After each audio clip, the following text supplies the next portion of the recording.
one of the things that we sometimes tend to forget, and of course, outsiders never really know, is the fact that the Kahane movement is not a political movement. You're not a political movement. You're an ideological Torah movement, which is in politics. There's a tremendous difference between a politician and someone who is an ideological person who uses politics for the ideological purposes to advance them. Kahane is an ideological movement whose ideology is based upon Torah. Now, why is it that people think that this is not so? The answer is because Kahane says things that the average Jew, including the average observant Jew, never heard. Now, that doesn't mean that that's not in Torah. That says much more about rabbis that either don't know it, or worse, know it and don't talk about it, and not Kahane. And so, because the general world doesn't know what Judaism really says, and because Judaism, because of the exile, because of the Galut, Judaism itself has become twisted in this and forgotten. And that's the natural consequence of being in Galut. Not for nothing do the rabbis say in the Gemara, in Sukkah, they say, God regrets 4 things that he made. The 4 things that he made, and he's sorry that he made them. First of all, he's sorry that he made the Yishmaeli, the Arab. He's sorry that he made the Kazdi, the Babylonians. He's sorry that he made the Yetzer Hara, the evil inclination. And he's sorry that he made Galut, the exile. If you think about that carefully, you can understand, it's pretty easy to understand why God is sorry that he made Arabs. Let's understand. It's pretty easy to understand why he's sorry that he made the Kazdim, who of course burned the Holy Temple and sent the Jews into the first exile. It's pretty easy to understand why he's sorry that he made the Yetzer Hara, because that is the source.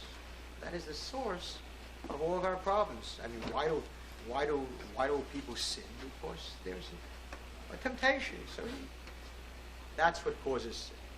But why in the world is he sorry that he made the exile? After all, why did God make the exile? As a punishment. And he warned over and over and over again. 100 times over. No. 100 times over he warned. If you do this, and if you do this, and if you do this, you'll be punished by going into the exile. So the exile has a purpose to it. It is to punish us. And hopefully, we'll get better. So why is he sorry that he made it? It has a purpose to it. And so the answer is that not only did the exile not make us better, it made us worse. How did it make us worse? By living under Goyim and under the influence of Goyim and under their culture. It has to influence us. Nobody who looks around America cannot understand that because of the influence of the majority culture, Jews have become Goyim. Of course this is true. No minority culture can ever beat a majority culture. It absorbs us daily, newspapers and radio and television.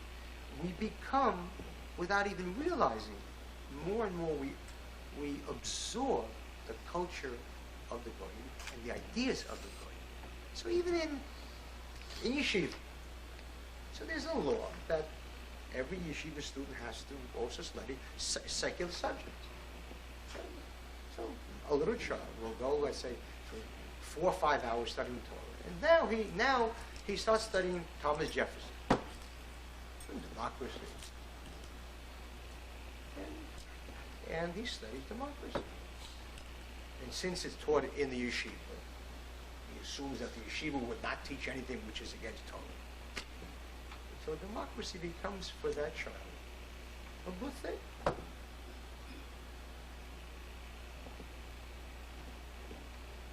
The reason why the Kodesh Baruch Hu, why the Almighty, when He took us out of Egypt, said, first of all, He said, you will all leave Egypt. And any Jew who wanted to stay died in the ninth plague, the plague of darkness. All the Jews who didn't want to leave. After all, do you think that most Jews wanted to leave Egypt? No. Most Jews didn't want to be slaves. But once they were free of being slaves, they thought it was a great, great place to stay. Egypt was a wonderful place until they became slaves. So what they really, really wanted was, I don't want to be slaves. Do you think that if today, in the Soviet Union, things would be good, do you think that most Russian Jews would leave? Of course not. Of course not.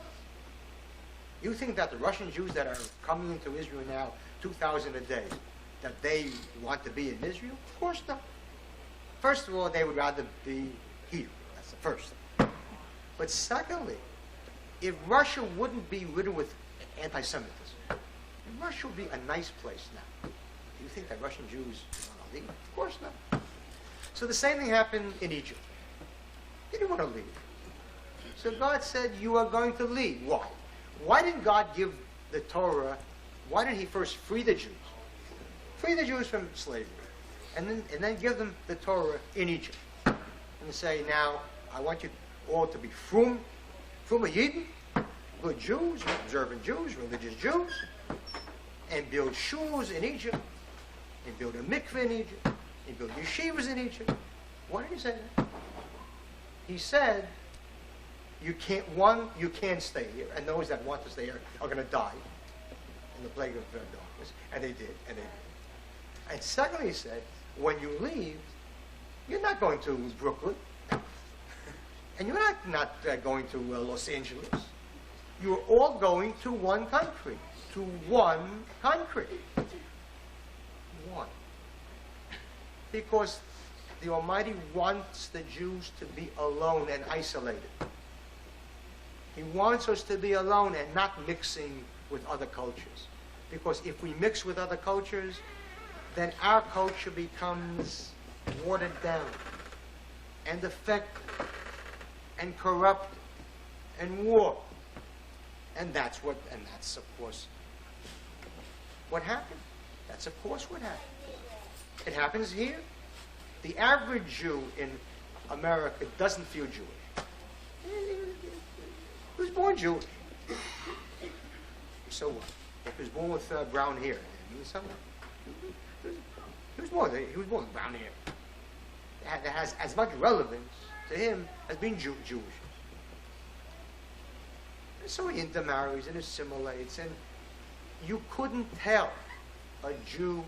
I was out in, now recently, in Chicago, in Madison, in St. Paul.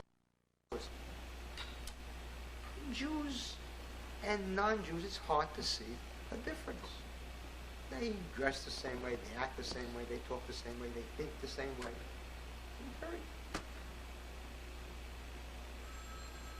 So the Galut is the deadly enemy, not only of Jews physically, but also Jews spiritually. And it affects religious Jews too. Religious Jews.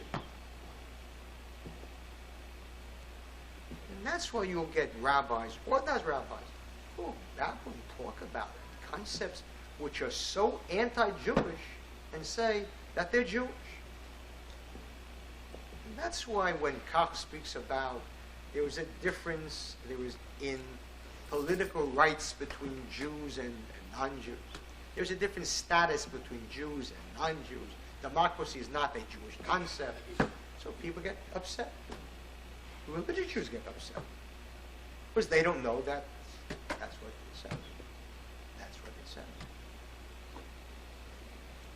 So within the galut, within the exile, what happened to Judaism is it turned into a religion. Judaism is not it isn't a faith, religion. We are a religio nation, an am kadosh. That's what the Bible says. You won't find a word. There is no word in the whole Tanakh for a religion. Religion is not a Hebrew concept. The word dat, which you find in, let's say, in the book of Esther, means a law, a religion. A religion is a non-Jewish concept, because what does that mean? It means that I can be a member of a certain nation and also of a religion. So I can be an American Jew. I can be a Russian Jew. I can be a German Jew. That's not the Jewish concept. It's an Am Kadosh, a religion, a holy nation. When we came to Har Sinai, to Mount Sinai, the Almighty said, you are going to be Mamlechet Kohanim Ve'Goy Kadosh, a holy people. Meaning, you have two things. One, a nation, but a special kind of a nation. A religio nation. And that's why one becomes a member of the Jewish nation only through Judaism. And that's why the rabbis tell us in the Gemara in Rachel that when one benches, when one says the grace after meals, when one says the after having eaten bread, so one has to say the grace after meals, the kat hamazon. That if in the second bracha, the kat haaretz, the blessing over the land, if one doesn't say there three things, if he doesn't mention three things, Torah, the land, and the covenant, he has to go back. He hasn't fulfilled the obligation of the Kat HaMazon. Think carefully. Torah, the land, and the covenant. That's what we're talking about. We are not only Judaism, some kind of religion.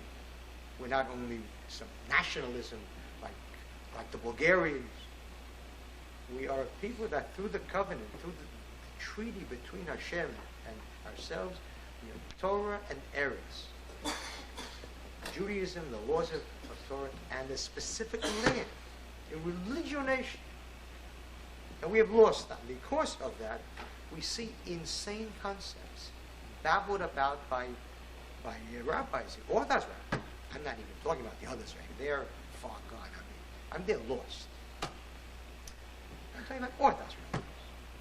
So, for example, I think it's an important thing for us to understand that the things that Kach says, in things that we write, it is not political. It is Judaism. It is halakha. And that's why I wanted to have this seminar so that people here study. And I had hoped that people would come here with a pad and a pen and a pencil. That's what a seminar is for. This isn't a speech. So if you have pens and you have pencils and you have pads, take notes. That's what this is about. This is a learning session. This is a Torah session. What got me especially upset were two specific articles written by Rabbi Shlomo Risky. Now, many of you know Rabbi Meir, have heard of Rabbi Risky. And many of you haven't heard of Rabbi Risky. Rabbi Risky is an Orthodox rabbi, Roger YU. Who today he was the former rabbi at the Lincoln Square Synagogue on the west side, and today lives in Efrat, in Israel. And he is one of the spokesmen for the Orthodox doves in Israel. And so, particular on Shabbat Re'eh, on Parshat Re'eh, which was back in August, he dealt with an interesting and a remarkable mitzvah in the Torah. It's the mitzvah of Ir Nidach, Ir Hanidach, which is what? if we find out that an entire city has suddenly gone and left Judaism and it worships idols.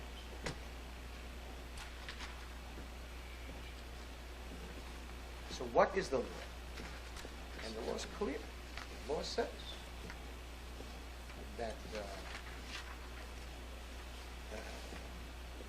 Hakei takeh et yoshvei ha'ir. You should smite the inhabitants of that. And by the way, this is a Jewish city. This isn't a non-Jewish city. A Jewish city that worships idols, which is the worst possible sin imaginable. You should smite the inhabitants by the sword. The kol shlala kalil Hashem Elokim. You shall destroy totally, kalil, totally destroy everything that is in it. One is not allowed to touch from the booty. It's a very, very frightening kind of a law, but that is the law. That is the law. And then it says, and then God says, after you have done this, you kill everybody, or every single person in the city, which is. Then it says, and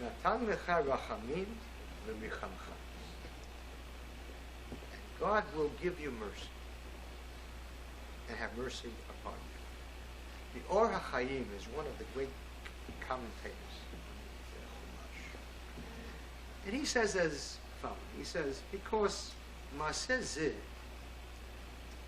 this act of killing people, is Yolit Teva Agzariyut. It will bring forth the nature of cruelty. The person kills. It can make him cruel. He gets used to killing. Kemoshe Sipulanu Yishmaelim Kat Harotzchim. Just he was, of course, he lived in our countries. And he said, as the group of murderers of as the Arab group of the murderers, the Ishmaelim, told us. Ki yesh lem cheshek gadol b'shah shehem hogim adam. They get great, great pleasure out of killing people. And the root of mercy is cut off from them. So therefore, he said that since this is a danger which might occur to us when we kill people, so he says, don't be afraid, do it, and I will instill in you mercy and not make you cruel. That is what Or HaChaim says. Rabbi Riskin, in his column, takes the Or HaChaim and he says as follows. Every day in Israel we see the relevance of the Or HaChaim's interpretation. Now listen to what Rabbi Riskin sees as the interpretation of the Or HaChaim, who, bear in mind, says that after we have killed these people, killed our whole city, we should not be worried because God will give us mercy. So this is what he now sees in it, every day in Israel. In the war between us and the Palestinians, we are being called upon to do things that are cruel. But how many other armies have devoted so much energy toward inventing bullets that maim but don't kill? This is the lesson. This is the lesson.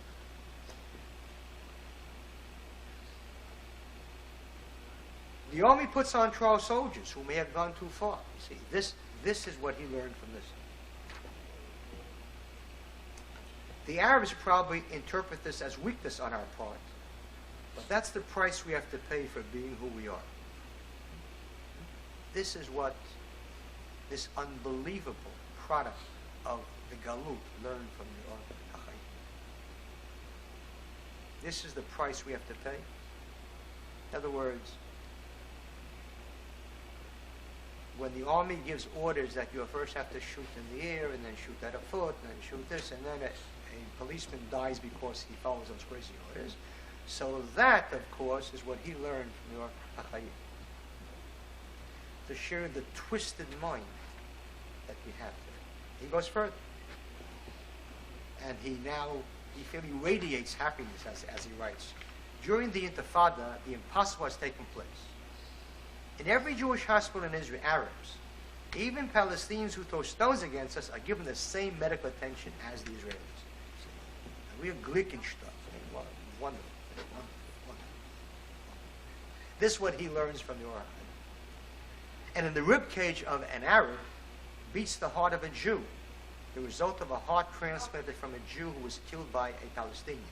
I don't know if people's memories go back about 2 weeks, so I don't remember that. Last year, a Jew was murdered in Gaza, and they needed a heart for an Arab. And so they used his heart. Now, to appreciate how crazy we Jews are, that is probably the best example imaginable. It was a year before that, a Jew needed a heart immediately. And they ran around. They even sent Yossi Sarit, because they figured he's about the most loved one among the Arabs, which is not true. Of course, they hate him more than anybody else. But because they may hate me, but they respect me. Him they hate and also sneer at. In any case. And he couldn't get a heart. And he said that one of them told him, why should we give a heart to our enemy? You see how normal the Arabs are? See how normal they are? See how crazy we are? And this rabbi, Eshep Nachas from us. I mean, he just loves this. It's tremendous. You see what a wonderful act this is.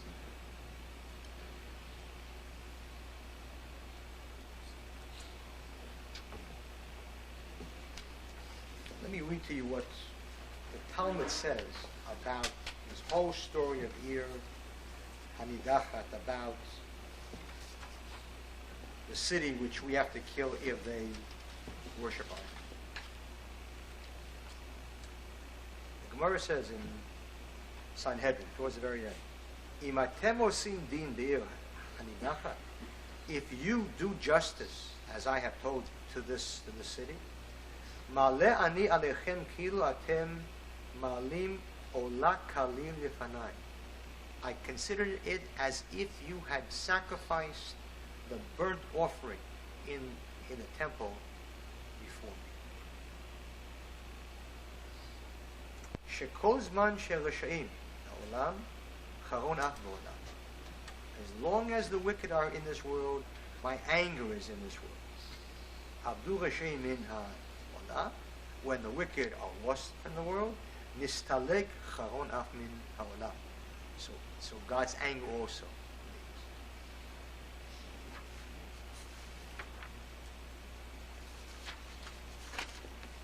On the very last page there, it says,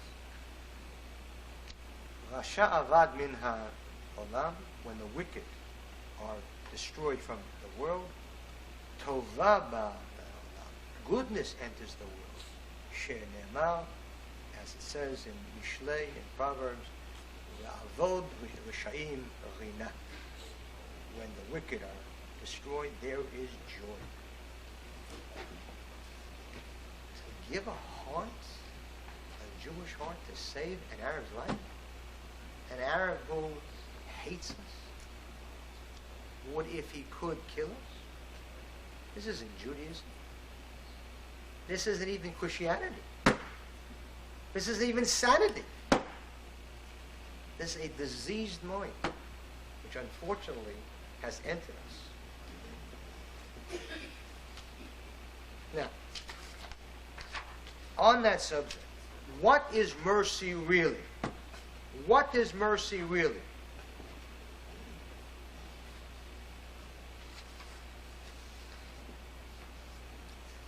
Back in April of 1986, in Maariv, one of the main papers in Israel, on the Erev Pesach issue, on the eve of Pesach issue. So it was a big article, ran across the entire page, by an Orthodox Jew. I happen to know him. He's a writer for Tirosh. He's from Abdal, from Abdal, from Mizrahi. He's walks on with his little. He wrote the following article.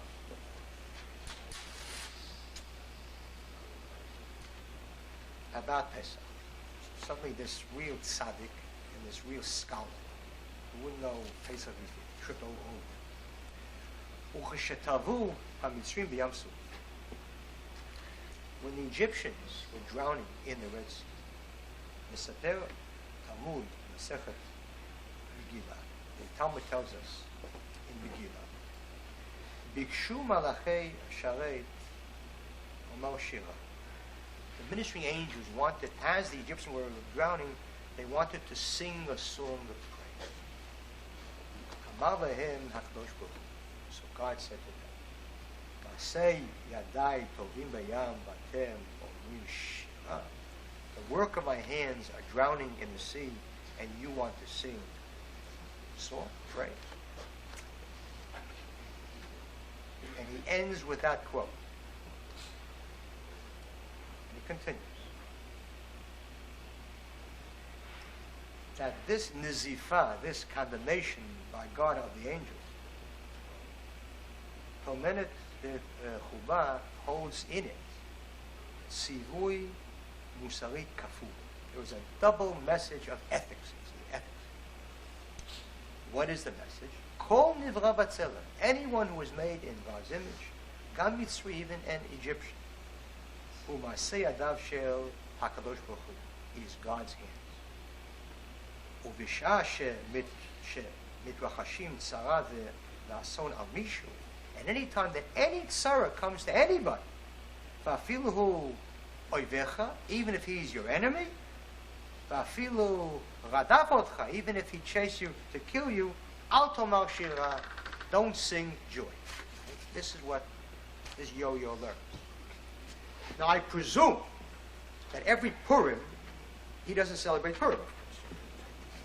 I assume that comes Purim, he doesn't want to celebrate the fact that Haman was angry. He doesn't make a su'udah, he doesn't make a dinner, a su'udah mitzvah. He doesn't drink wine, he's not happy, there is no pleasure. Of course not, because after all, we all know that Judaism doesn't sanction Purim. Purim was invented by Meir Kahane.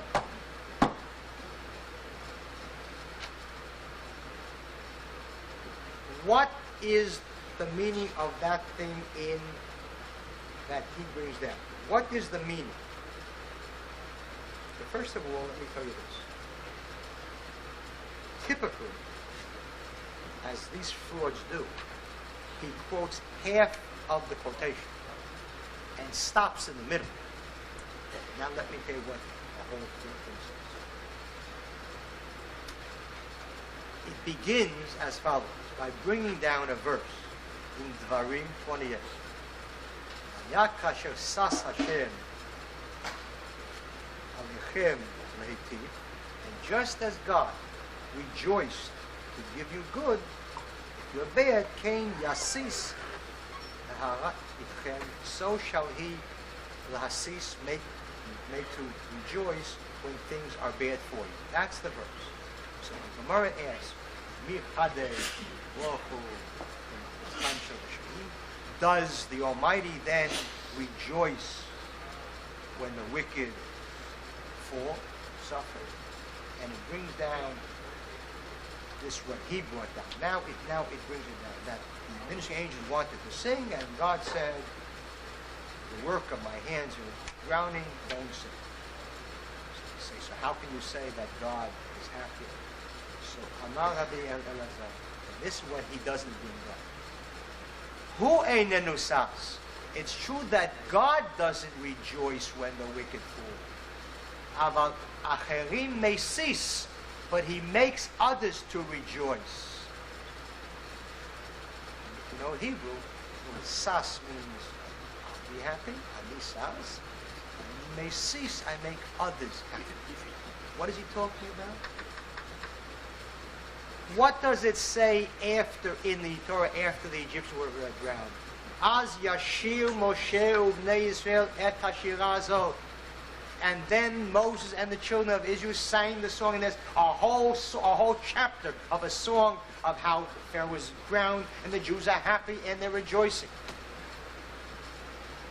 So what does it mean? It means that actually God is the father of all creatures, including Hitler. So he doesn't rejoice. Who rejoices when his son dies? But who drowned the son? Who drowned Pharaoh? God drowned them. He killed them. They didn't rejoice. But he told the Jews to rejoice. And Az Yashir is not only in the Chumash, but the rabbis put it into the daily prayer so that every morning a Jew says Az Yashir, and he's happy and he's overjoyed. More than that, let me read to you from the Talmud, which Rabbi Riskin and which this fellow Tirosh never quoted. This is from the Medrash.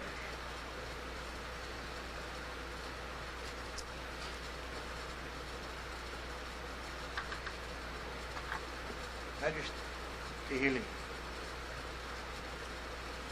After the Egyptian drowned, Mahayu Osim.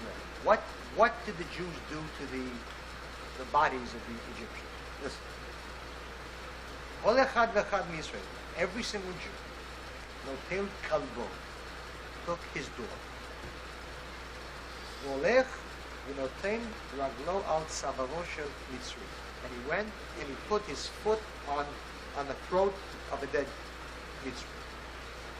Vayomer lekalbo, and would tell his dog, Echol min hayad hazeh she'nishtabda bi, eat from this hand which enslaved me. You think that is nice? What happened to something not to be happy and not to rejoice?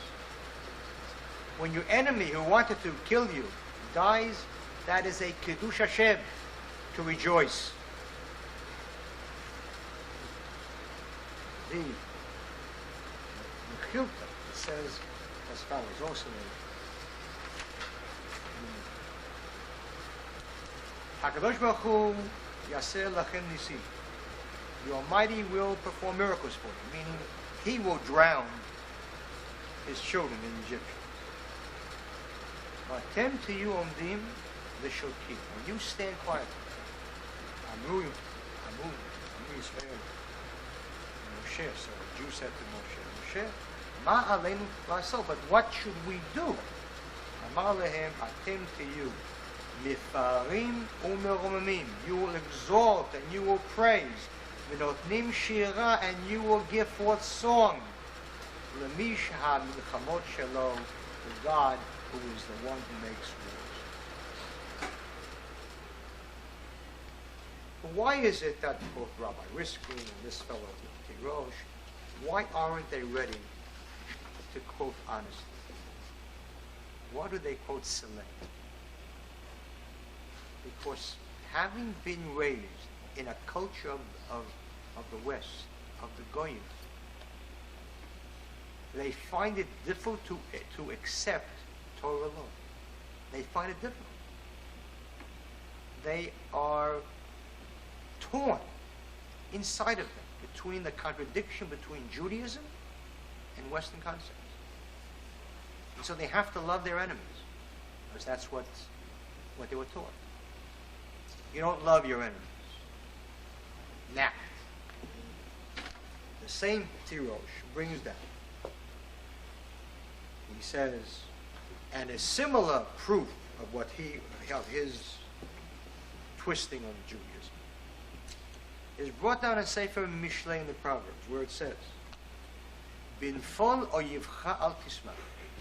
When your enemy falls, do not rejoice. So you see, this is proof. Now this ignoramus, of course, either doesn't know, or worse, knows and hides what the Talmud says about this verse. And here's what the Talmud says about it in Megillah, in Masechet Megillah, Daf Tet Zayin, page 16. It brings down the story. You recall the story how Haman, the king ordered him to find Mordechai, to put him on his horse, and to lead him through the street shouting, "This is what shall be done for the person that the king likes. So the Gemara tells us that Haman came to Mordechai and he said, that's what the king ordered, get up on the horse. So Mordechai said, I've been fasting for 3 days. I haven't got strength to climb on the horse. So Haman said, all right. He bent down and he said, climb on me. Haman bent down and he said, climb on me. On the horse. Haman bent down, so Mordechai kicked him. So Haman turned to him and he said, it says in your book, bin fol oyivcha al tisma. And he also quotes like this fellow with a little kippah. It says in your book that when your enemy falls, do not rejoice. So Mordechai answered him, that's talking about a Jewish enemy. If I have a Jew that is my enemy, so if he falls, I don't rejoice. But concerning you, Goyim, it says, Vata al bamotemo tidroch, and you shall tread, stomp on their high places. That's what the Gemara says. If you're an ignoramus, and you picked up a Tanakh once in your life, and you saw a verse, hey, you see that? It says not to rejoice. If you're a scholar, and you know what the Talmud says upon the biblical verse, then you know what Judaism says. Whenever it says enemy in the Torah and involves something good, the Gemara says it means a Jew who was your enemy. You had a fight with him, whatever, you hate him and so on, which may not be right, but that's the way it is. He has to be treated properly. But not the enemy that wants to kill you. Can you imagine the perversion of Torah? The warping of Torah here?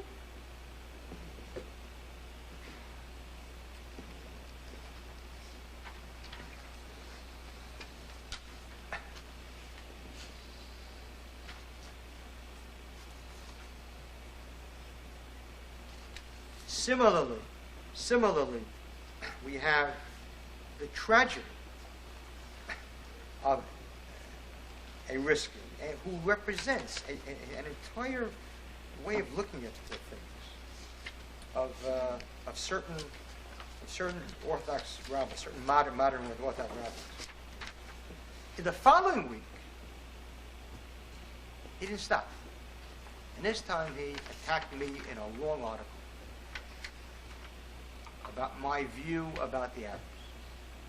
And he comes and he says that it's clear that we can have peace with captured Arabs and extend to them legal citizenship if they desire it.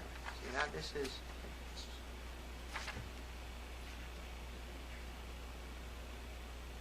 I don't know what legal citizenship means. Afterwards, I did have a semi-debate with Rabbi Riskin in Efrat. He showed up in the middle and just wanted to answer me and then left. And he said that, yes, they have a right, if they accept Israel, they have a right to sit in the Knesset.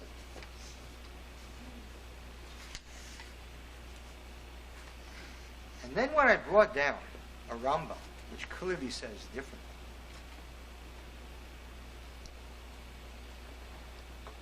and let me read you what the Rambam says. And we'll go into this soon with the source of it. It says that the non-Jew who wishes to live in Israel must accept tribute and servitude. The servitude which they must accept means that they are to be scorned and debased to a lower status. They may not lift their heads up among Israel, but they must be conquered under their power, and they cannot be appointed over an Israelite for anything in the world. So he says, scholars have found no biblical source for the Rambam. What is his source? He says. In fact, Professor Gerald Bridstein, only God knows who Professor Gerald Bridstein is. As yet he is, I'm quite sure he isn't a Rosh Yeshiva. In his work, The Political Concepts of Rambam's Halacha, claims that the Rambam concerning a captured people can be traced to the Koran. To the Koran. That the Rambam's source for the thing which I just read to you is not found anywhere in any Jewish source. It's in the Koran. And it gives the source, the Surah 9:29, suggesting that in Maimonides' age, the code for captured nation status was set by Islam. It would seem that Maimonides took the code of that world and applied it to Jewish law. Now, if a Reform rabbi would have written, oh man, you understand this? That's a Reform rabbi. And what does rabbi? One who is invited regularly to every synagogue in which I cannot speak. There to spread his disease, writes this thing. If that's true, then what does that make of the Rambam? Why should we follow him, study him? Why should we learn him? Why should we follow his codes? So the answer is that this ignoramus risking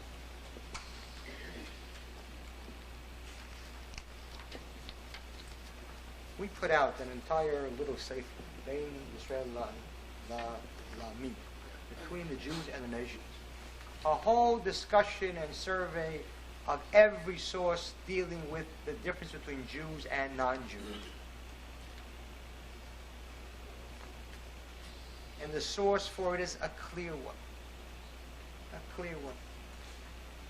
I want to give this to you clearly and properly so that we'll understand what we're talking about.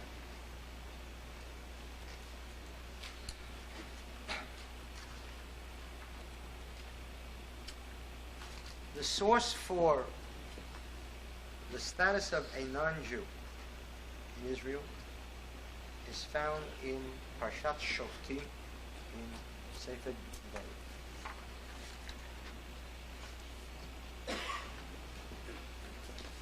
In Parshat Shoftim, which is read every single year, I assume that Jews have also studied it.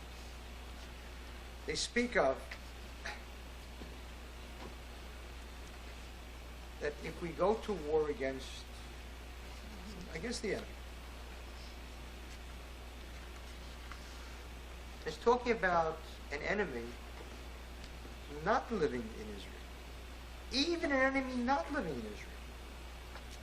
And the laws about an enemy not living in Israel are much more lenient than that of enemies living inside Israel, the seven nations. He says the first thing is that you have to call shalom. You have to first offer them peace. Now, what does peace mean? Peace means surrender. Peace doesn't mean peace. It means surrender.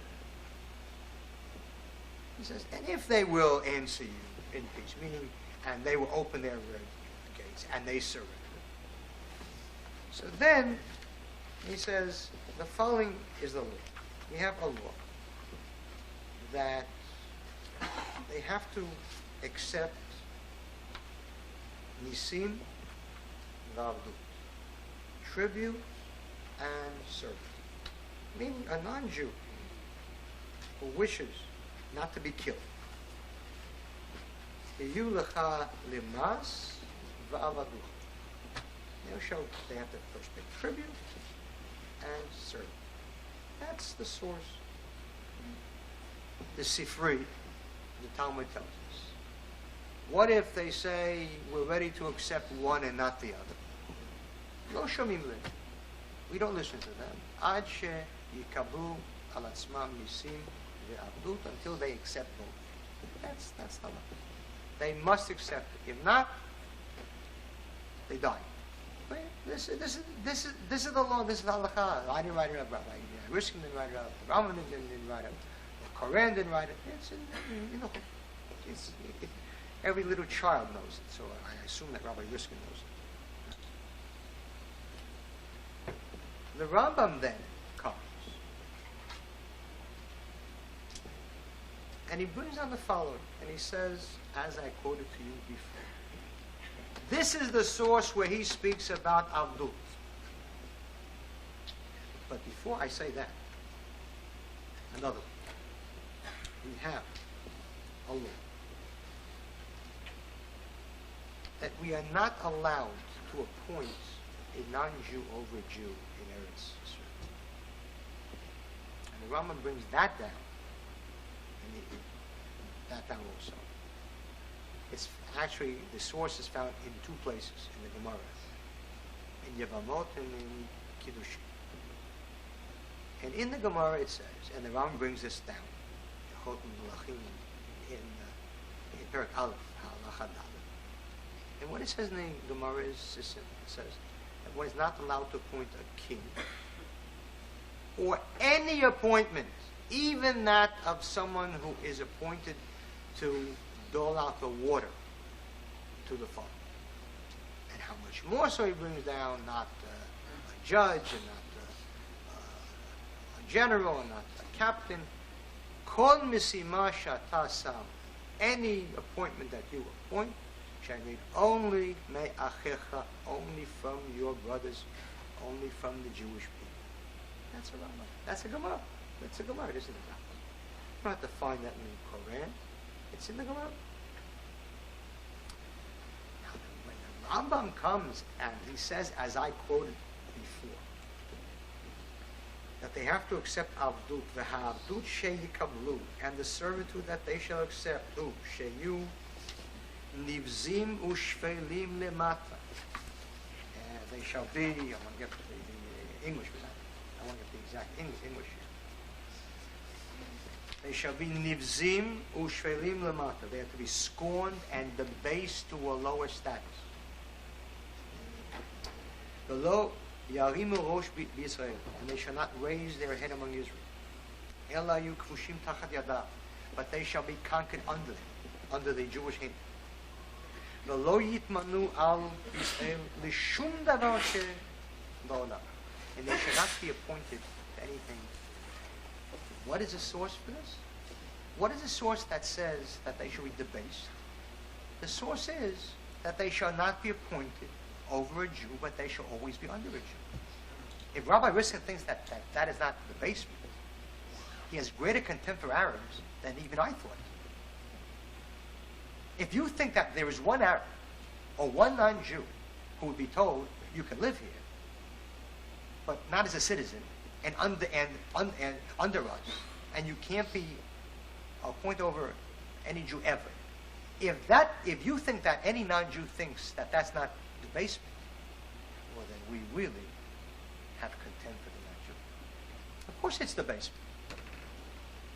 Because the land of Israel was made for the Jewish people only. And if a non-Jew wants to live there, fine, Bakasha, you want to live here. But bear in mind, you're not a citizen. It's not your country. You're at most a ger toshav. At most a resident stranger. At most. At best. At best. And if you want it, fine. It's your choice.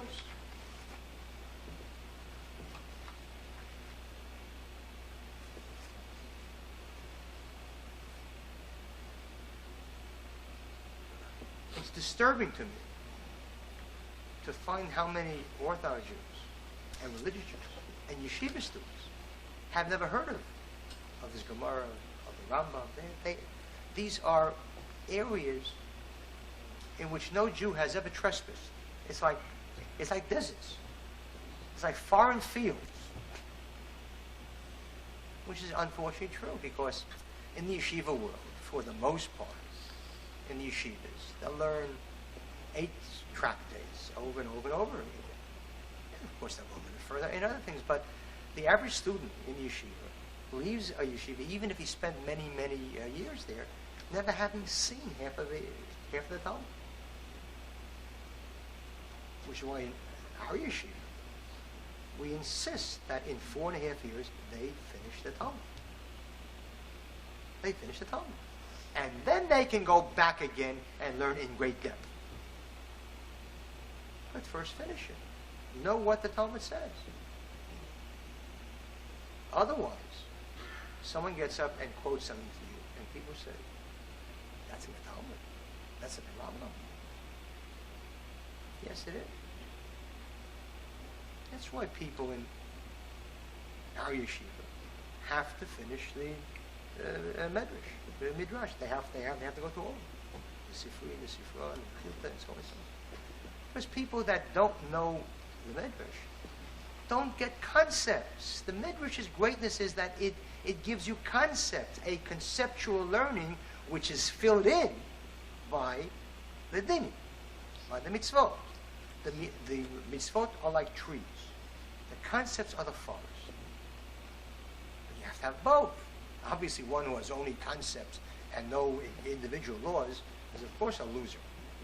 But by the same token, one who has only trees and doesn't know, but where does it belong and what is the concept, loses a tremendous amount of Judaism.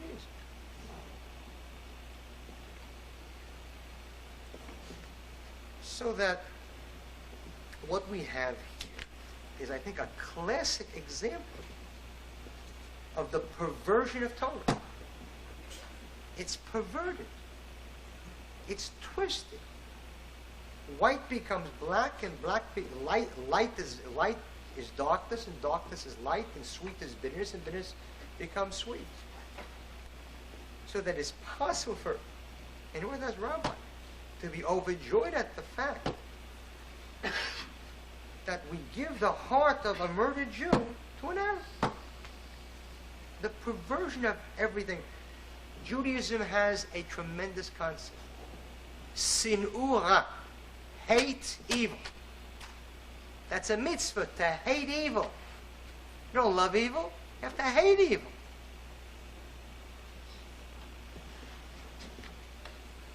What is the essential problem? What is the basic problem? What is the fundamental problem here?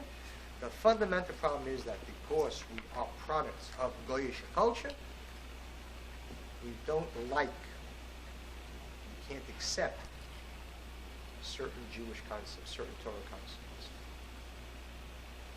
We are, in effect, suffering from what I would call a disease called Sha'ulism. Sha'ulism. Sha'ul was a king, the first king. And he was a good king. A Talmid Chacham, he was a great, great scholar. The rabbis tell us that he was the head of the Sanhedrin. King and head of the Sanhedrin.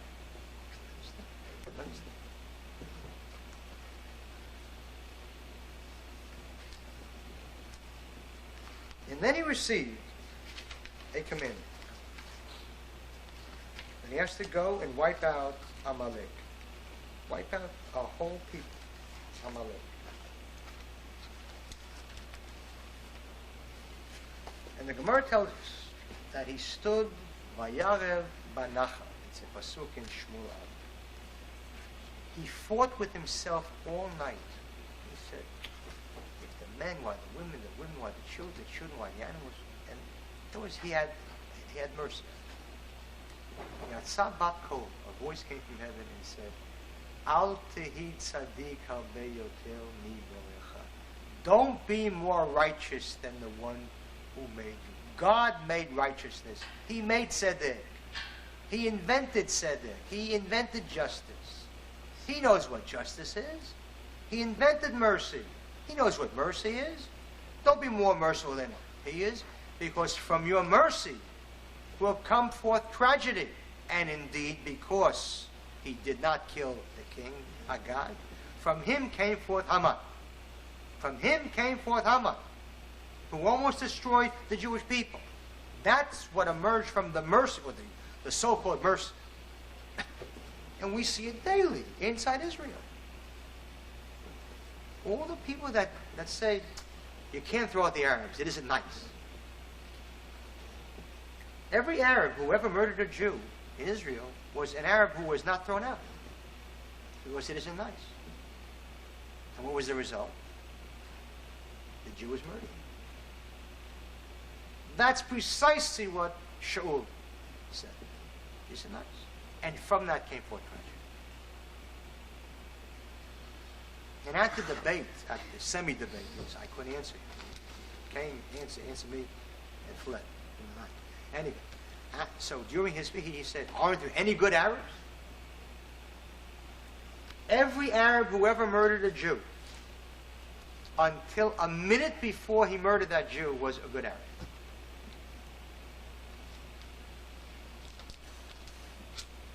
And there are countless good Arabs today living in Israel who, God forbid, will in the future murder a Jew. And Rabbi Riskin says it's terrible to throw at these Arabs because they haven't done anything yet. Yet. They haven't done anything yet. And when they do it, you think that he'll have on his conscience the fact that he has a part in this? By not throwing them out? No. No. No. Because he is the victim of a culture that he cannot escape. And that's why the tragedy is so. Not only does he pervert Judaism, he causes others to be followers of that perversion. It's not Rabbi Riskin alone. He represents so many, many, many, many others. The rabbi in Beth Jacob congregation in Beverly Hills, which is probably the richest Orthodox synagogue in America, will not allow me to speak. Because he says that, I think that Rabbi Kahane's political views are like the Nazis. But first of all, any rabbi who thinks that there were such things as political views in Judaism is an ignoramus of the first order. There are no political views in Judaism. When the Rambam brings down the laws of Goyim, there's a political view. That's halakha. The laws of government are halakha. The Chot Melachim, there's a whole section in the Rambam. The laws of government. Politics. That is a typical Western concept. And that's why that rabbi, who is a South African, and also a product of every sickness and disease in the Western world, also knows nothing. Nothing at all. A South African who would have given his right arm to be the chief rabbi of Britain, unfortunately failed, and won't allow me to speak. The same synagogue has allowed a Reconstructionist rabbi to speak. Reconstructionist rabbis believe that God is the spirit within man. What is God? Is a spirit within man, like Alka-Seltzer. So he was allowed to speak. Why? Because the Reconstruction rabbi never threatens this particular rabbi. Anything that he says, it doesn't. When I come and I say, Torah says that there is a difference between Jews and non-Jews and there's no democracy, he can't take that. He can't take that. It destroys everything within him. Because he doesn't believe it and doesn't want to believe it. And so one way not to hear bad things is not to let them be heard. And it's a general problem. It's a general problem. The perversion of Torah. Because we live in Galut. That's why the Kodesh Baruch Hu wanted us to live only in our own country, alone, yet isolated. So when people say, but why should Jews live in a ghetto? Alavai that Jews had lived in ghettos during the exile. Alavai. At least they stayed Jewish. The moment the ghettos came down, that's when the Jewish people was destroyed as a Jewish people. And let me tell you who built the first ghettos. It wasn't the Goyim. The Jews built it, willingly, voluntarily, so as to be separate. We are a nation, hen am levadat yishkon. It is a nation that shall dwell alone. That's what it says in the Torah.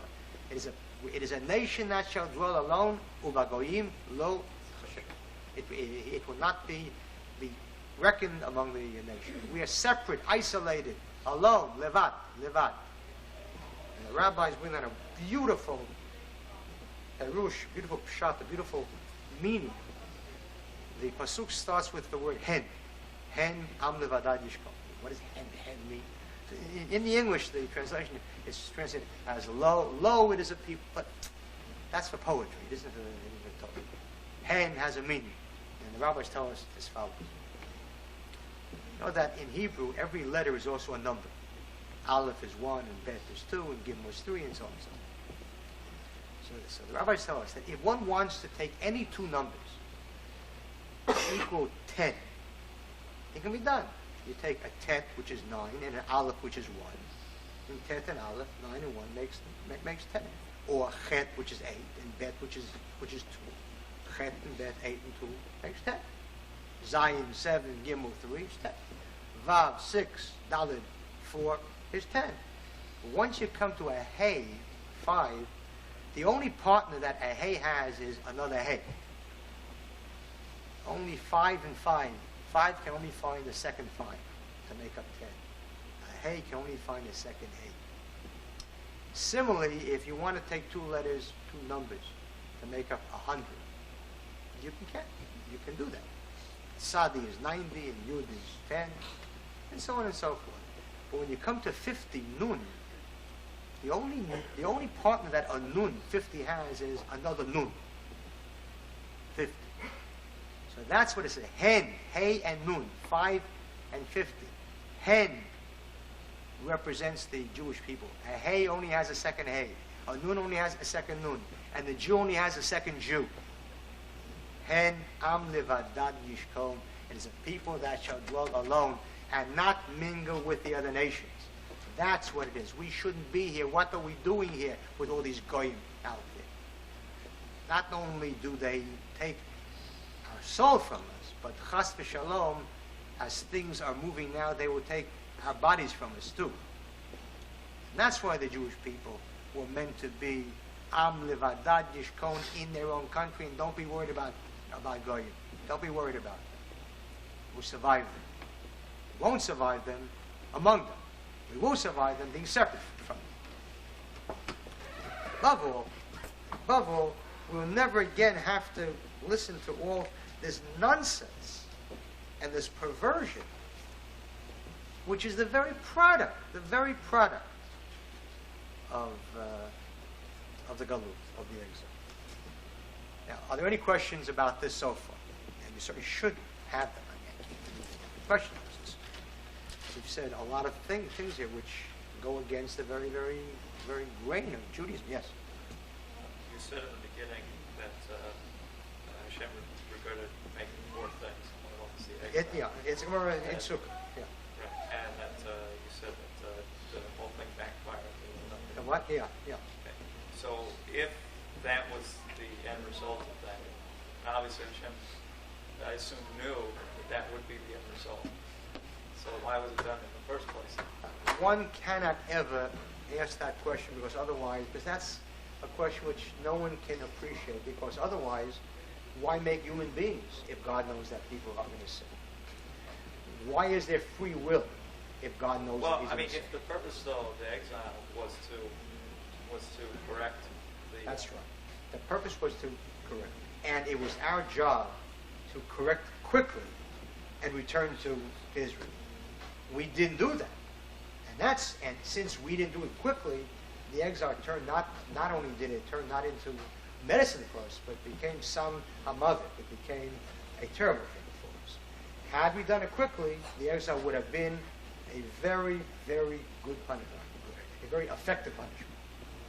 Had we realized that this agony can be ended quickly by our doing tshuva. We didn't do that. Then it turned into what it turned into. And bear in mind, this is for a separate shiur. Unlike the first exile, which was listed as 70 years, no matter what happened with the Jewish world, good, not bad, in Bavel it was 70 years, period. Nikuda. And then you come back. The second exile never had any end, and never had any, in other words, it could have been within a year, 2 years. Which is why Akiva thought that Bar Kokhba was the Mashiach. And it only happened 65 years afterwards, after the destruction. Yes, even 5 years after this. And indeed, Bar Kokhba drove the Romans out of Eretz Yisrael, all of them. And then he suddenly said, if God isn't going to help me, I don't care, just don't help the Romans. At that point, Akiva said, that's it. That's not the Mashiach. But he could have been. He could have been. And during these 1,800 years of exile, at any moment we could have gone back had we done the right thing. And we didn't do it. And we still don't do it. That's why in our time, he is bringing it upon us whether we like it or not. And the way it will come about, I'm afraid we won't like it. And that's another issue. Yes? A lot of those. So, the what?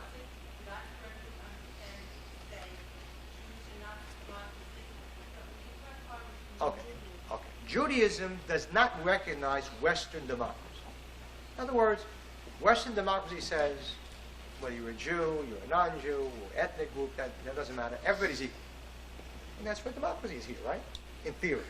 What is it? In Judaism, a non-Jew has no right to make a decision affecting the land of Israel. It's not his country. In other words, the whole concept of citizenship is different. Let me give you an analysis of the difference of citizenship in the West and in Judaism. In the West, it's the territory that decides who is a citizen. Anybody who happens to be within this boundary is an American or an Englishman or a Frenchman. It's the land that decides the people. In Judaism, and indeed throughout the ancient world, it was always the people that decided the territory. In other words, for example, Edom. The land of Edom didn't decide who was Edomites. The Edomites came to a country and said, all right, this will be our country. In other words, it was a mere vessel that held the people of Edom. So who was an Edomite? Not anybody that lived there. Anybody who came from the people of Edom was an Edomite. If there were strangers that were living there, they were living there, but they were not Edomites. And the same with the Philistines and the Moabites, and the same with the Jewish people. Eretz Yisrael means the land of Am Yisrael. The people is much more important than territory. The territory is only the vessel that holds us. It's the receptacle in which we can live and lead our specific lives. So clearly, a non-Jew that wants to come here can live there with his personal rights, but he has no national rights because he isn't a Jew. Now, if you want to become a Jew, that's a different story. In other words, one becomes a citizen of the Jewish people not by living in territory for 5 years, but by one doesn't join the land. About joining the land. You don't join the land. You join the people. And that's why I in the Knesset, introduced a bill to define citizenship in that manner. And that would make democracy and Judaism whole. Why? Because any Jew is entitled to democracy. And how do you become Jewish? And how does one become a citizen? By joining the Jewish people. And anybody can. And then he gets democracy within the Jewish framework. That is the difference. Naturally, my bill was eagerly passed, of course. It was shot down with the speed of a flying bullet. Yes. בבקשה. אמרת שהגלות היא זו שהשחיתה את האופי של נכון. ואני מסכימה איתך במאה אחוז. אמרת גם שגרמה לבורות בכל מה שקשור ליהודים. והשיבה היא כמובן לחזור לארץ ישראל. לצערי הרב, מה שאנחנו רואים שגדל כבר דור שני בארץ, שבעצם הוא לא יותר טוב כל כך מהדור היושב כאן בקשר לידיעתו, או חוסר ידיעתו, את היהדות. Okay, listen. Now the question was, and a good one. It's true that the exile has warped us and so on, and that's all true. But if the answer is to go back to Israel, we see that inside Israel, the average Sabra has less of an identity than people here. I don't know if it's less than that, but you're right, it isn't more. True. But that's not a contradiction. It's true that if in the land of Israel, the government is the same Goyish government that is over here, you're right, so certainly things won't change. But the difference is that inside Israel, we have an opportunity to change the government. And then if you change the government, then the chinuch and the school system is different. And believe me, if we have power, it will be a Jewish school system. Then you can then at least there's an opportunity, a chance. Also, as יש איזה אפשרות, או סיכוי. יש סיכוי. פה אין סיכוי. Here there is no opportunity. Here it is not possible to change because it isn't ours. A minority here. Nobody's going to walk around telling Dinkins, I want all Jewish children in public schools to move out and go to a yeshiva. That's absurd. Even in the yeshiva world, you can't escape the television and the news and so on and so on. It's impossible. I mean, the average kid in the yeshiva is much more interested at this moment in whether the Giants are going to beat the Redskins today, or I'm then about learning. Of course it is. Because that's the way it is. So certainly, you're absolutely right. That Israel today, the way it is putting out a generation of people, of youngsters with no identity. They don't know who they are, what they are, why they are, where. That's true. But that could be changed with one election. With one election, that can be changed. And indeed, they're probably more afraid of Kach because of what Kach would do inside Israel to the Jewish people than the average. That's probably what frightens them more than anything else. Because if you give me those kids for 5 years, they'll never be the same again. Because they'll be Jewish. Yeah. But this is a question that might be a two-part question. As a product of yeshiva, what I've always heard in reference to what you've said is that not everything in the Torah is to be taken literally in our time. There are certain things that are Gula and Galus, and it's not in our time, and that we're not in a spiritual sense in Gula yet. It's still Galus. We have the land, but it's still Galus. And the second part of the question... I want to get this clear. Now, who said that? Various... You mean different people said in the that? Yeshiva Okay, world. good. Okay, good. Yeah, okay, good. Yeshiva world. Okay. And the second thing, and this is something that I have to debate with them as well, it's not, we don't, considering the fact that it might be Galus still, we're not required to live in Israel right now, Yeah. especially if we learn better, and this is an argument I've heard, we learn better in America. For whatever reason, better learning in America, you should be, wherever you learn better is where you should be. You don't have to be physically in Israel yet. Okay. There is no question that this is the disease of the Galut. No question about that. No question about that. Can any of these people, where do they come up and say this is, obviously, if you're in Galut, and we are in Galut, you have to leave it, if you can. It's quite clear that the people that say you can learn better, can you find me one yeshiva that is better here than at least 20 in Jerusalem? What kind of nonsense that is. It's a fraudulent effort on the part of people to rationalize why they don't go back. Of course this is so. Of course this is so. There wasn't a time in the generation of the Jewish people when the Jew... What do you think happened? What was the whole story of the spies? The 10 spies who didn't want to go up to Israel. Do you think that, first of all, these spies were, according to the rabbis, they were the leaders of the Jewish people. Gedol.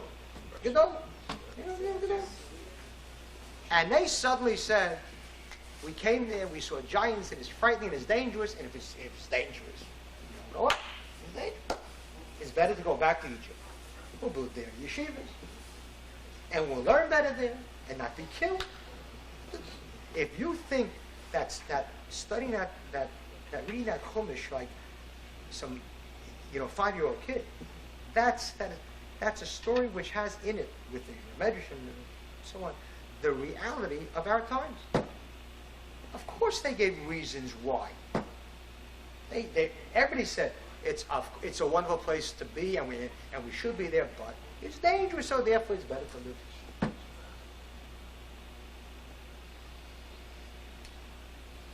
In Babel, why didn't the Jews come back? We have a Gemara in Yuma, not 10. Rish Lakish was bathing in the Jordan River. Rabbi the Kahane came from Babylon, where he lived. He was a scholar, to learn in Eretz Israel. And he saw Rish Lakish, who was a scholar, bathing, and he gave him his hand to help him out of the Jordan. He didn't take his hand, and he said, "How I hate the Jews of Babel.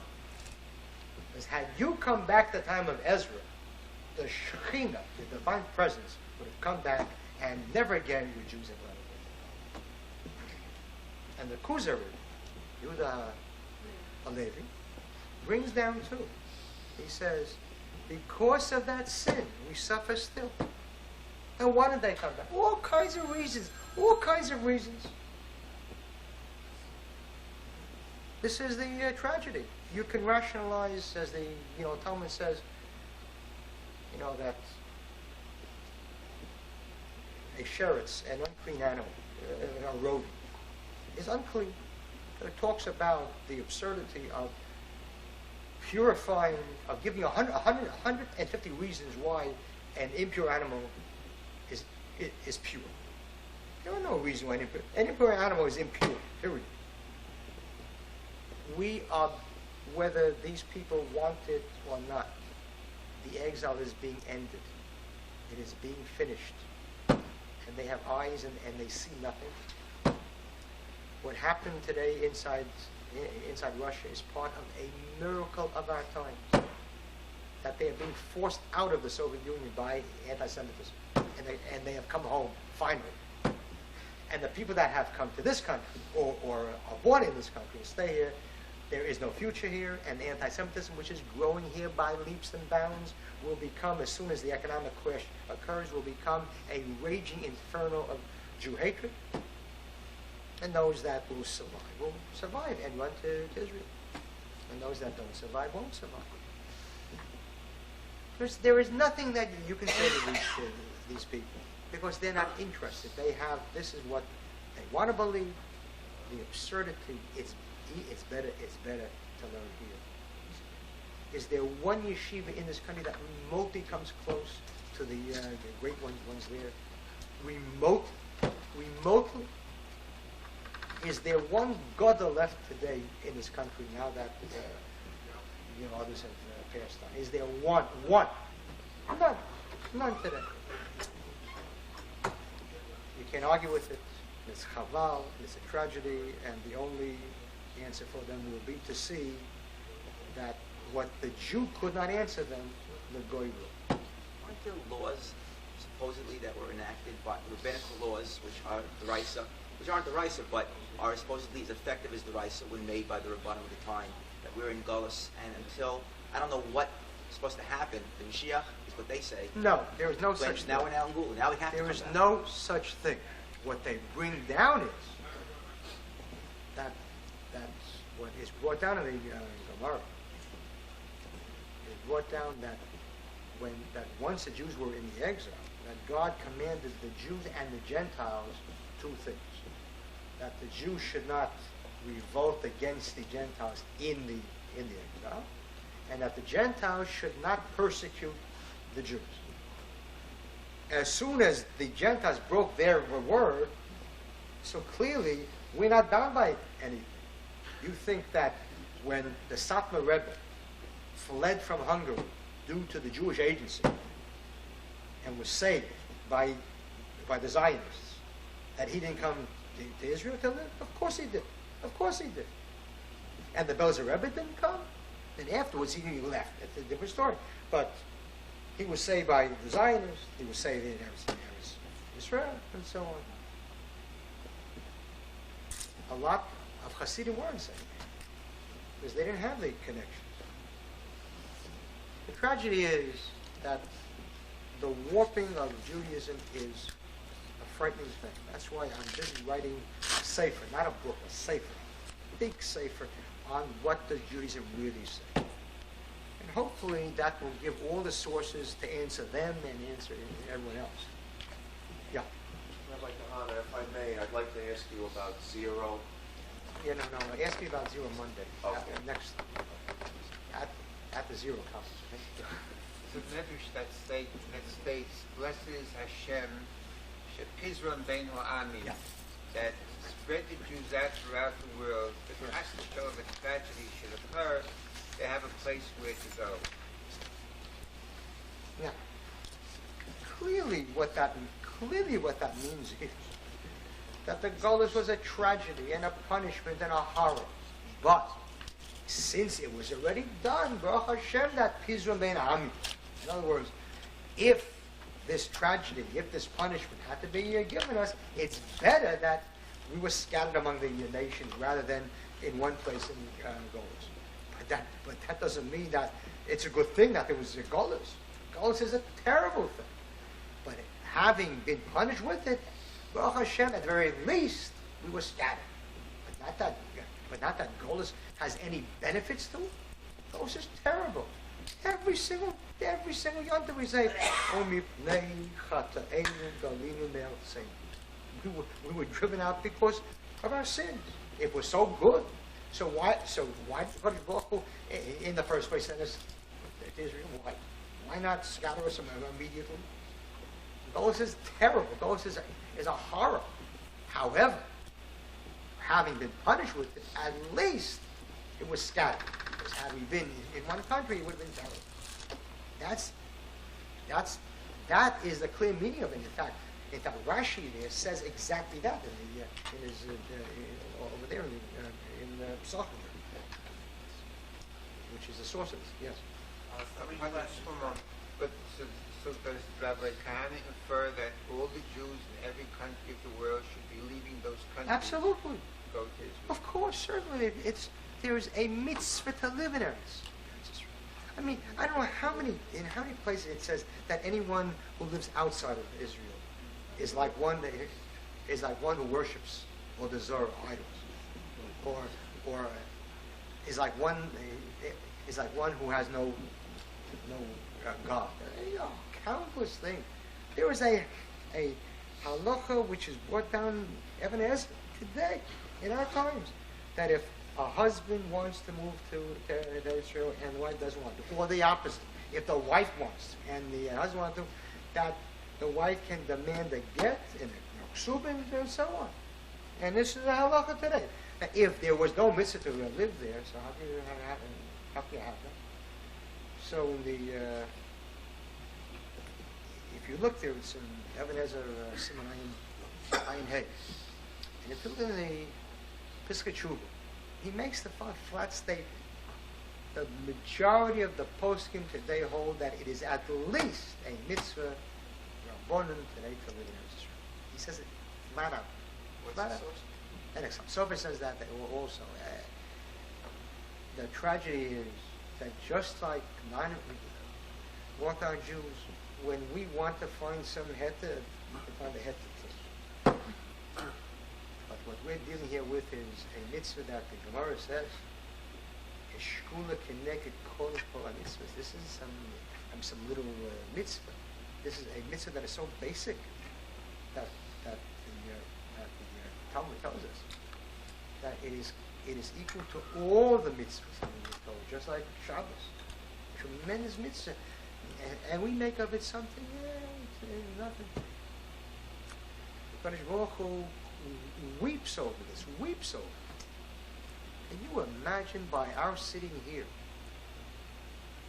we, in effect, and not calling upon all Jews to leave. Do you know how much of the intermarriage and assimilation we are partners to?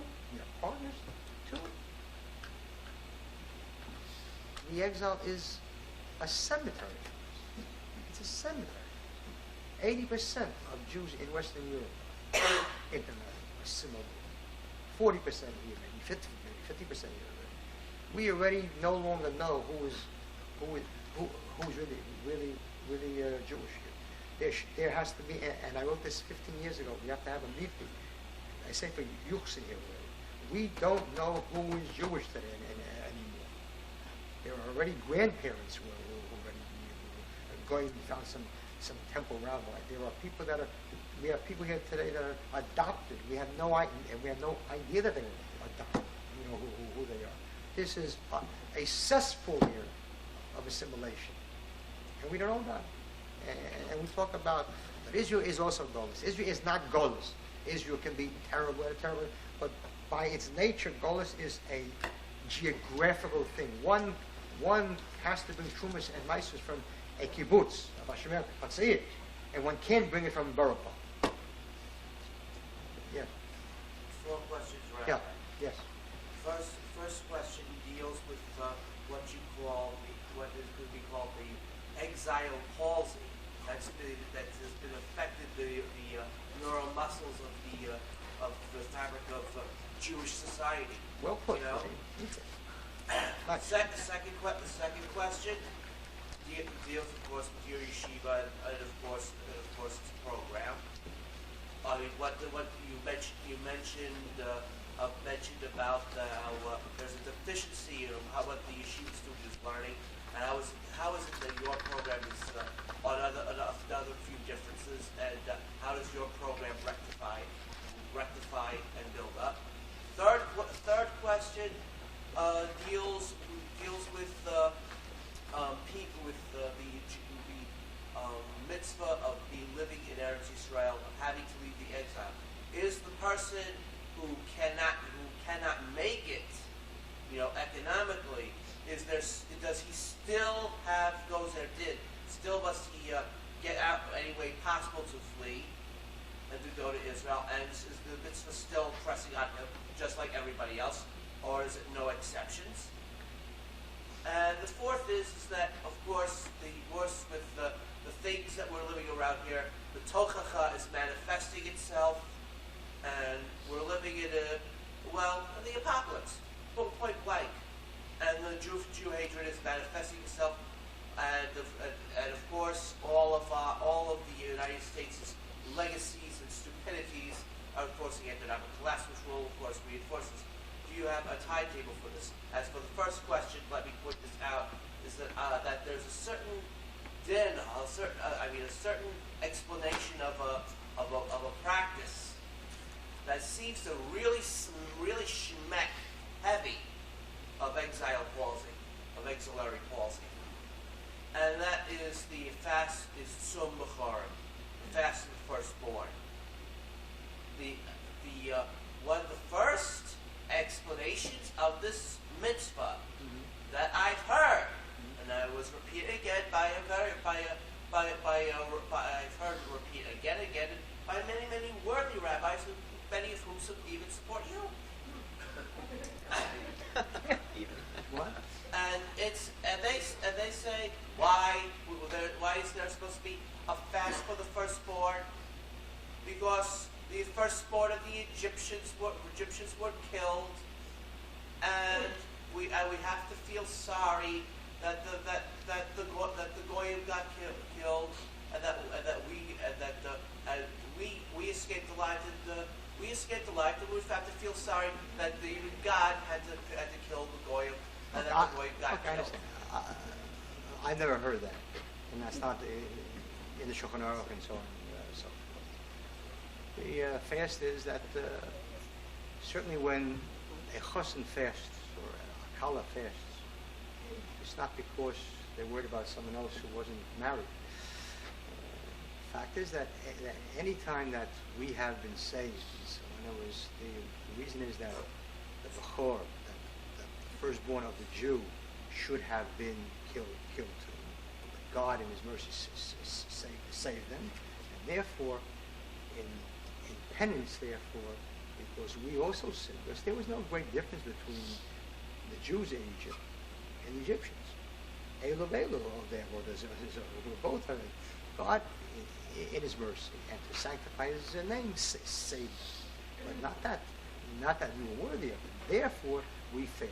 Not in any way because of the Egyptian. That's all nonsense. And quite frankly, I have never heard that from anybody. Because there is no source for that. As far as the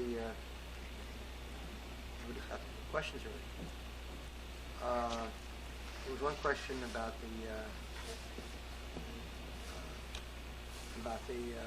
let's say someone who can't make a living there. In the Gemara, it says clearly, the Gemara in Bava Basra says that a person cannot leave Israel until the price of, let's say, wheat is so bad that a person will starve. Because who's starving? Going to Israel and mitzvah, hard to make a living. The mitzvah is to go to Eretz Israel and mitzvah. Hard to make a living? Work harder at it. It's not easy. The Gemara tells us that there are three things that were given to us with Yisurim, with suffering. And one is Eretz Israel. Eretz Israel is not an easy thing. People have problems. There are settlements that one can live on, which automatically knocks down the price of living. There are settlements that are begging the Jews today. Question: making a living, work at it, have faith, and the Baruch will work it out. It's a question of, but I was there for a year, for 2 years, for 3 years, for 5 years. It didn't work. There are 5 years, stay for 6 years, stay for 7 years. So no ifs, ands, or buts. No, only if you face a situation in which one starves. Now, believe me that nobody today believes you're starved. Nobody starves. I think that people that have problems should go to a settlement and try to get together some kind of a co-op.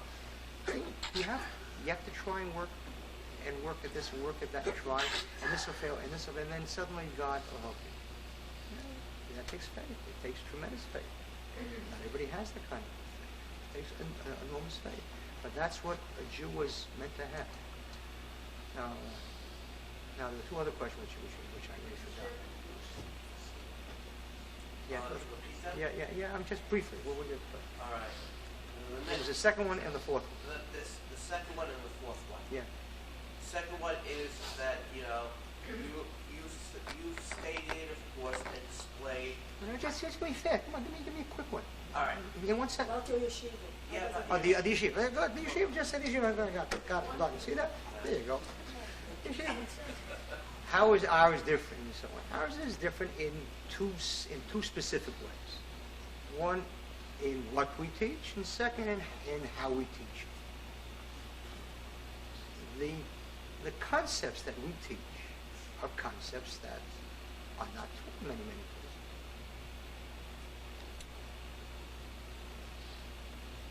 And how we teach it is, I think that one of the reasons is that there is a tremendous lack in the yeshiva world of learning both Tanakh and Medrash.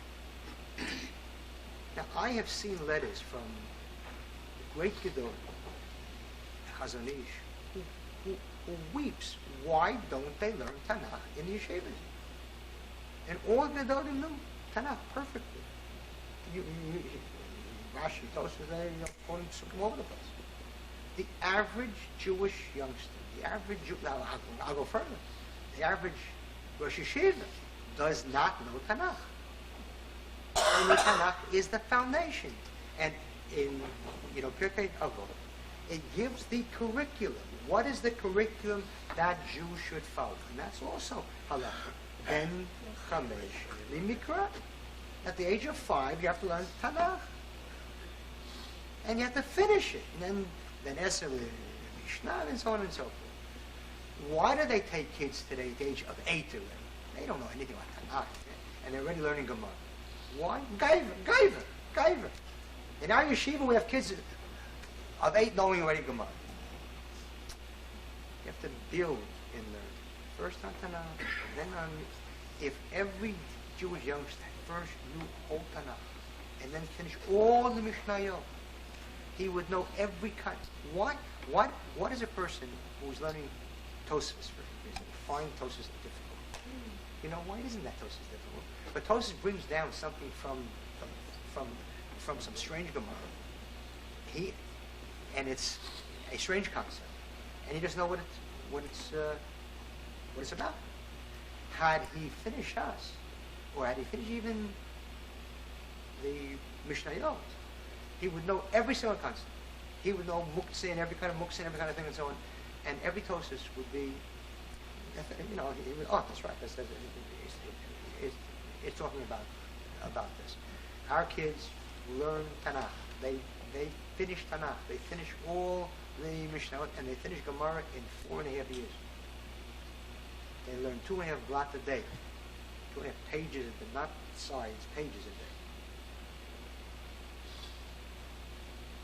They learn Midrash. They finish Midrash. They finish it, and they're incredibly capable of conceptual learning. Then they'll come back, and then they'll learn Gemara in great depth, having had all the foundation. That is how to learn. That is, I'm convinced that is the yeshiva way of learning. I learned in the Meir yeshiva for 14 years. That's from high school on, 14 years. So I know what yeshiva world is. And I know what it is to learn in an entire Zman, half a year, 25 pages of Gemara. That is no way to learn. That is no way to learn. Or halacha. As soon as we finish sugya, as soon as we finish one portion in the Gemara, we stop and we go over what is the halacha. We immediately go to the Rif, and the Rosh, and the Rambam, and then the Tur, and Shulchan Aruch.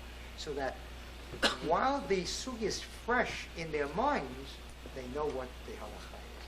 That's how to learn. That's why we have a great yeshiva. I mean, we have tremendous kids. And now the fourth question. And that's why we're the only yeshiva in Israel, we and Satmar, that don't take money from the government. I'm just joking. Satmar doesn't take, and we're not giving. Yeah, go on. How long do we have left? I don't know. But I can tell you this, that anyone who is not blind can see that we are in the era today. I know. The whole Gulf crisis, suddenly 15, 25 different nations are now in that area. Certainly we're now talking about a new world order in which Russia and America will get together to put down and impose settlements. You don't think that's what we're talking about?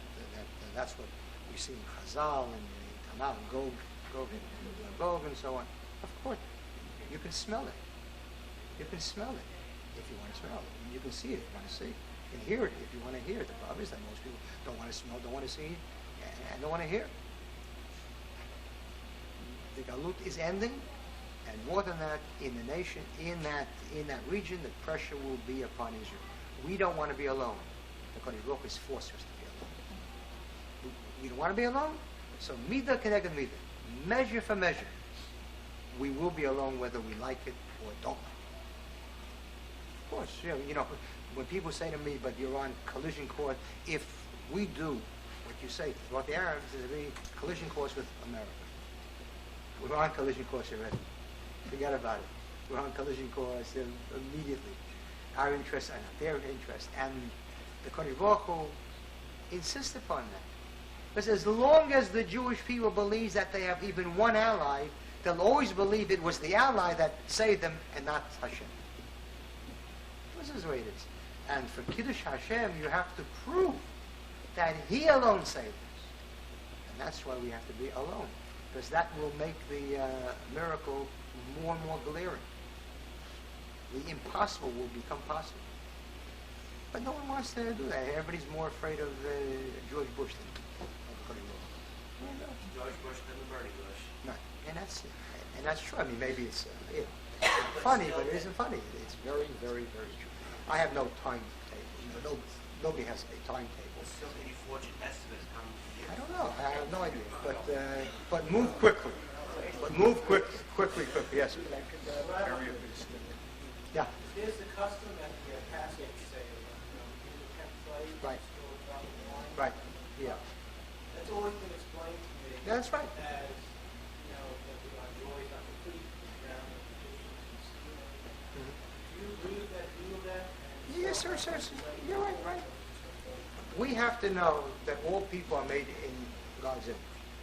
And as we rejoice, bear that in mind too. But we rejoice. And we sing the song, and we sing with praise. In other words, we should never ever forget that even the worst of all peoples was made in God's image, but he got what he deserved. And we're happy about it, and we're joyous about it. And only fools are not joyous about the fact that they were saved, and their persecutors were killed. You have to be crazy, you have to be sick. That's the concept back of that infamous statement by Meir, that I can forgive the Egyptians having killed our soldiers, but I can't forgive them for making us kill theirs. Nobody remotely normal would ever have said that. No, nobody remotely normal. But that typifies that. We rejoice. Az Yashir Moshe Ubnei Yisrael is the song, and on the 7th day Pesach, it's a big deal. And in Israel, it's the custom that on the 7th day Pesach, they all go out to the sea as a sea. It's awful. It is a joyful holiday. Purim is a joyful holiday because Haman was hanged and we were saved. It's a joyful holiday. I have to tell you something. There was a professor at Bar-Ilan, who has a problem celebrating Purim. He finds it as a moral problem. So what does he do? You know that in Israel, Jerusalem keeps Purim on the 15th day of Adar. In the rest of the country, or most of the country, on the 14th day. Because that's how a walled city, that's how. Now he lives in Ramat Gan. So on the 13th of Adar, he traveled to Yerushalayim. So that he's there on the 14th. It is not celebrated.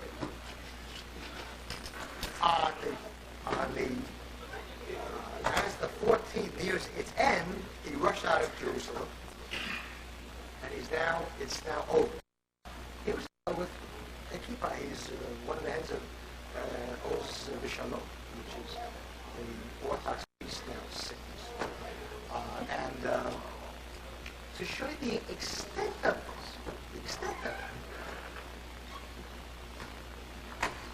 I had, let me just finish this before I break. What was our Torah on this?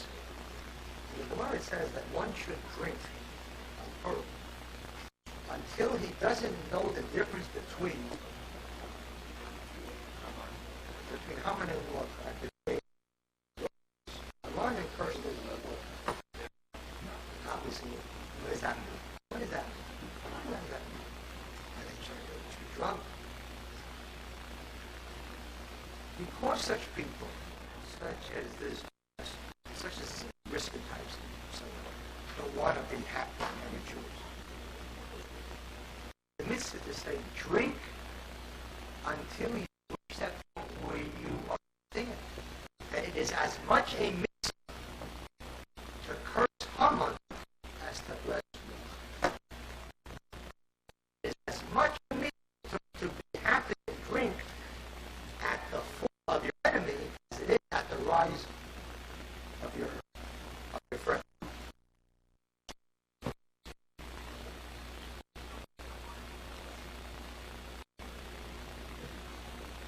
Can one appreciate the happiness and the joy of a Jew in Auschwitz when he was liberated?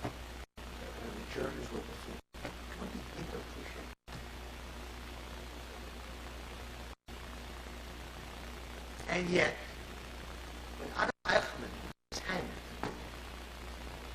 Professor Buber and 9 other Bubers stood outside Rabbi prison to protest the hanging of Eichmann because one doesn't take a human life. Can you imagine that? And need I tell you, Professor Buber, who is, holy, holy, holy, every liberal and intellectual who has ever read. If you read Buber and you can understand what Buber's saying, it is the greatness of people who are confused. And they can write huge books, but no one knows what they're talking about because they don't eat it. I mean, you don't know what he's talking. You say, gee, he must be great.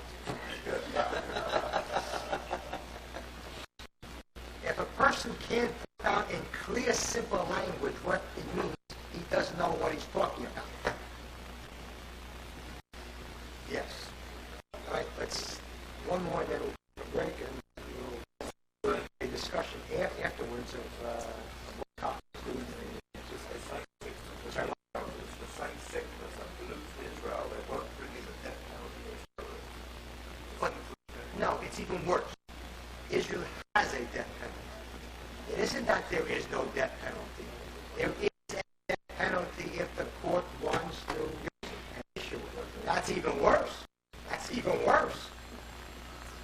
That the judges are told by the Minister of Defense, do not execute the death sentence.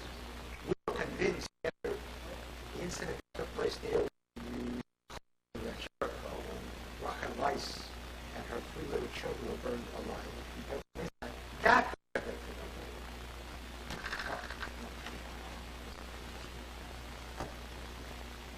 in the case there, I think it's maybe even more. I think to be fair to them,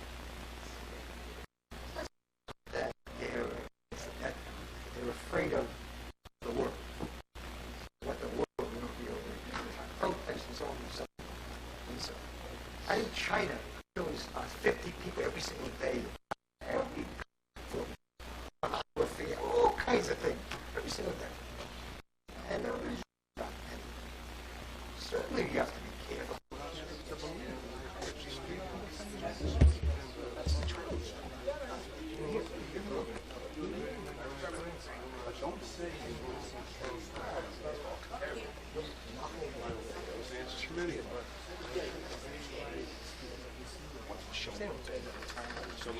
You doing it for me, fix it?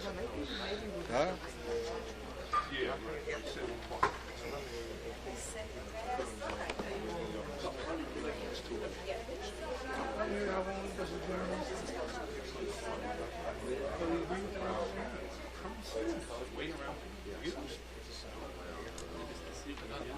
People who